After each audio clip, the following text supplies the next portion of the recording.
supposed to feel.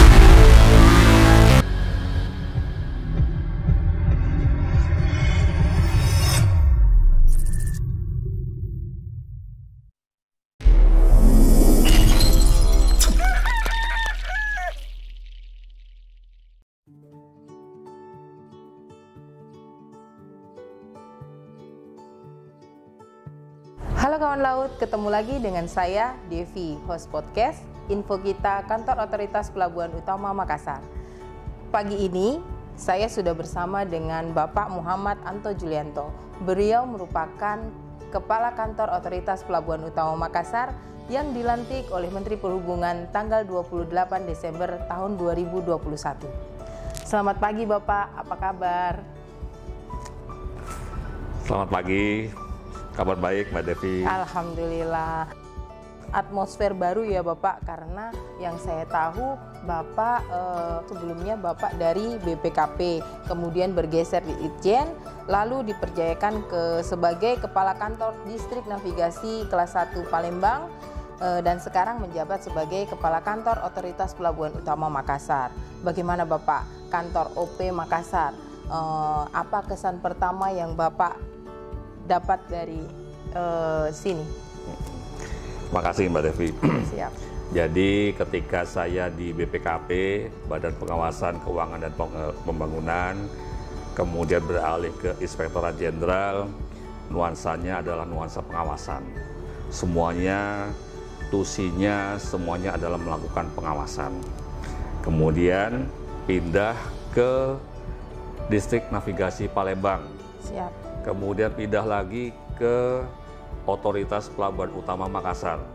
Itu satu hal yang baru. Siap. Ya, hal yang baru karena memang dulunya tusinya adalah pengawasan, sekarang tusinya adalah melaksanakan apa itu kebijakan-kebijakan dari pimpinan, itu yang dilaksanakan.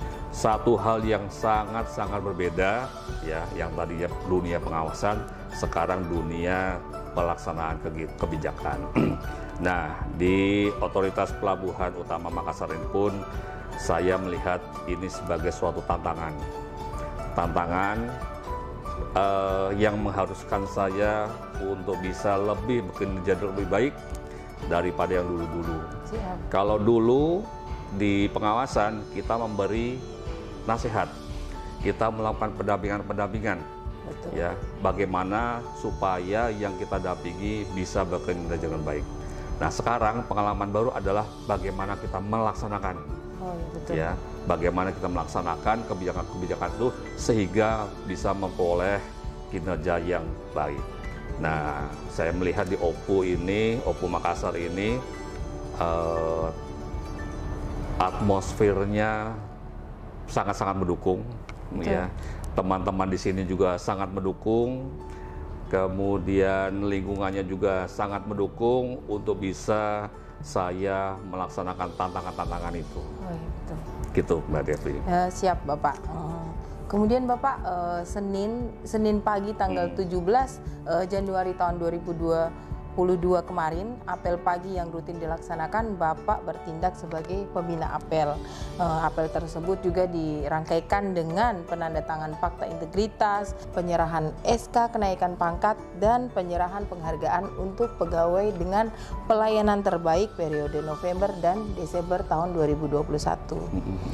Izin, apa harapan Bapak untuk kantor OP Makassar setelah penandatanganan fakta integritas kemarin?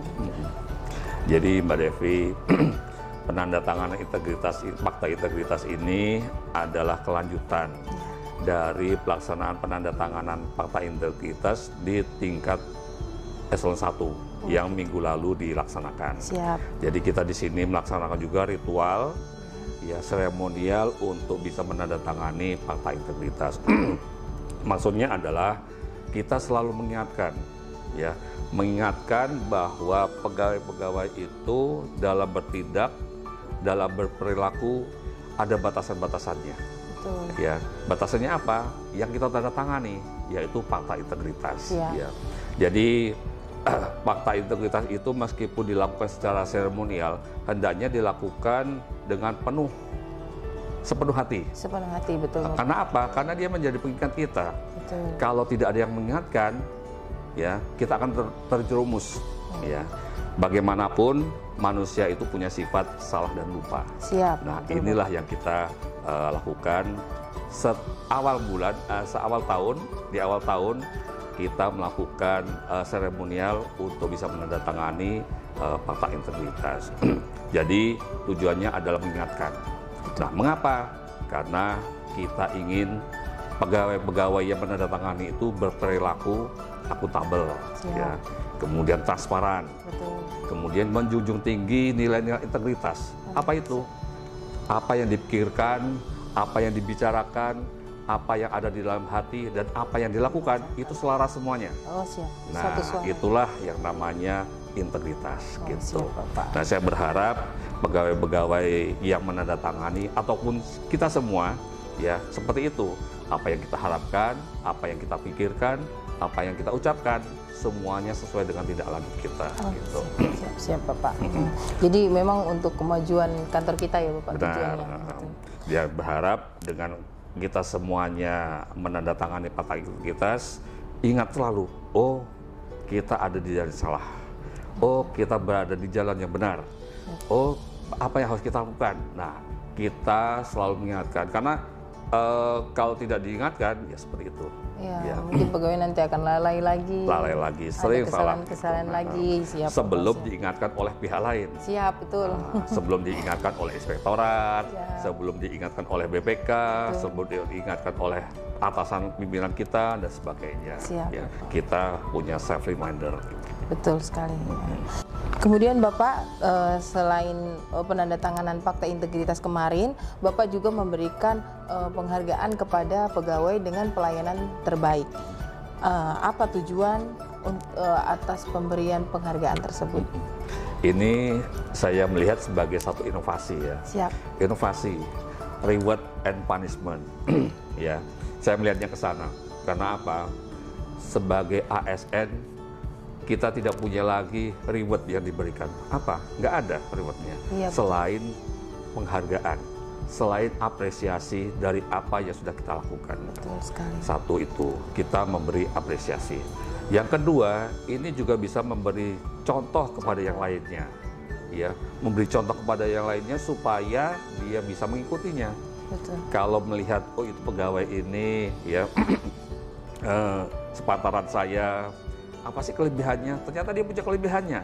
Ya, harusnya orang-orang lain, pegawai lain, teman-teman yang lainnya merasa iri. Iya. Saya bisa kok sebetulnya, kan Betul. gitu. Memotivasi. Memotivasi, benar sekali. Yang ketiga, ya, kita memberi beban moral sebetulnya kepada orang itu untuk selalu berada di atas standar. Oh, betul sekali. Ya, jadi orang-orang yang dipilih itu adalah orang-orang yang tough, yang tegar, ya, sehingga dia bisa memperoleh apresiasi itu dan bisa mempertahankan. Siap. Karena kalau tidak bisa mempertahankan, ya nanti akan terjerumus dia. Kalau dia bisa mempertahankan, insya Allah semuanya akan ikut seperti itu. Kinerjanya tentu saja nanti akan diperoleh oleh kantor ini, Otoritas Pelabuhan Utama Makassar. Siap. Gitu. Nah, itulah harapan saya kepada pegawai-pegawai yang memiliki etikat baik, perilaku baik dalam memberi pelayanan. Mungkin ke depannya saya berharap juga kepada yang lain-lainnya kita tingkatkan juga kriterianya. Bukan hanya pelayanan saja, tapi prestasi apa yang bisa kita lakukan, yang bisa kita beri apresiasi kepada pegawai-pegawai itu. Tentu saja kan kita melihat orang-orang ini beda, Betul. unik. Iya. Ya, satu orang ini akan punya kelebihannya, satu orang ini punya kelebihannya. Kalau kita bisa memberi apresiasi kepada mereka, bisa menjadikan mereka sebagai contoh, role model, tentu saja semuanya akan bisa memperoleh hal-hal yang baik dari orang-orang yang ada kita itu. Gitu. Siap, siap. Jadi saya berharap ini program yang baik, bisa kita teruskan, bisa kita dorong, ya, dorong, dan kita bisa pilih orang-orang yang layak untuk menjadi contoh bagi yang lainnya. Siap. Siapa tahu next saya ya, Bapak. Nah, Siap. ini host terbaik. Nah, Siap, Bapak. Terima kasih. Izin Bapak, kemudian ini untuk terakhir pertanyaan dari saya, apakah ada program atau rencana atau rancangan Bapak untuk kemajuan kantor Otoritas Pelabuhan Utama Makassar ke depan selama mungkin periodenya Bapak itu izin? Ya, insya Allah saya akan melaksanakan tantangan-tantangan yang ada di sini. Pertama, seperti saya canangkan di apel kemarin itu, ingin mewujudkan Pelabuhan Makassar sebagai pelabuhan berkelas dunia. Podcast sport ya. Nah ini sebetulnya tidak muluk-muluk karena apa? Ini hanya tidak lanjut dari hasil rakornis Otoritas Pelabuhan Utama di Labuan Bajo beberapa waktu yang lalu. Kita hanya ingin menindaklanjuti saja. Betul, Bapak. Ya, tetapi auranya sangat-sangat bagus. Auranya sangat-sangat kuat bahwa kita memang harus menuju ke sana. Tidak bisa mau tidak mau ya kita harus menuju pada pelabuhan yang berkelas dunia. Ya, apa yang namanya pelabuhan cerdas harus kita capai. Apa yang namanya Ecoport, apa yang namanya Green Port, ya semua harus kita capai. Di samping permasalahan-permasalahan yang ada di dalamnya harus kita juga benahi masalah odol, ya over dimension, overloading, ya yang tadinya itu ada di ranah jalan raya, ternyata sekarang masuk ke area pelabuhan, sangat mengganggu keselamatan kapal. Nah ini harus kita tangani juga, kan mau nggak mau harus kita tangani karena mengganggu stabilitas di sini. Ya kemudian apalagi zona integritas. Nah, yang kemarin Bapak saya canangkan juga, ya kan, bagaimana kita bisa memperoleh zona integritas, kemudian wilayah bebas dari korupsi, bukan bebas korupsi ya, tapi wilayah bebas dari korupsi dan juga wilayah birokrasi bersih melayani. Ya. Nah, kita sudah punya modal. Otoritas Pelabuhan Utama Makassar sudah punya modal. Ya ada SOP, bahkan yel-yelnya kemarin sangat-sangat semangat ya. Waduh, keren wah sekali. Gitu ya. Kemudian ada juga ISO yang sudah kita punya, bahkan mungkin ISO 37001 belum ada tuh di tempat lain, tapi kita sudah punya. Ya, kita sudah punya. Itu modal. Di samping kita juga sudah menindaklanjuti semua rekomendasi dari auditor eksternal, baik Ijen maupun BPK. Ini modal. Nah, tinggal kita bagaimana kita bisa memperolehnya dalam tahun ini. Insya Allah kalau kita berkomitmen mulai dari atas sampai bawah berkomitmen untuk bisa memperoleh ZI, WBK, WBBM, insya Allah kita bisa memperoleh semuanya. Siap, amin. Dan tentu saja ini semuanya untuk kita semua. Siap. Aduh, terima kasih Bapak untuk ininya, bincangnya sangat seru sekali. Mungkin next kita bisa ngobrol lagi mengenai hal yang baru sih tadi yang masalah odol. Saya pengen sekali mungkin next kita bisa ngobrol mengenai odol. Iya, boleh. Satu hal baru juga memang di pelabuhan odol itu. Biasanya memang kan ranahnya dari darat, darat. Ternyata masuk juga ke TUSI, perhubungan laut ya. Di laut. Siap. Oh ya kawan laut, sebagai informasi, sesuai surat edaran Menteri Perhubungan nomor 19 tahun 2019 tentang pakaian dinas pegawai Kementerian Perhubungan, setiap hari Selasa kami menggunakan pakaian adat. Tujuannya adalah untuk melestarikan budaya Indonesia. Dan kali ini beliau, Bapak Kepala Kantor Otoritas Pelabuhan Utama Makassar, menggunakan pakaian adat dari Provinsi Sulawesi Selatan. Dan saya sendiri menggunakan pakaian adat dari Provinsi Papua. Sekian bincang-bincang seru pagi ini bersama Bapak Anto. Sampai ketemu lagi di podcast info kita selanjutnya. OP Makassar, Malempu.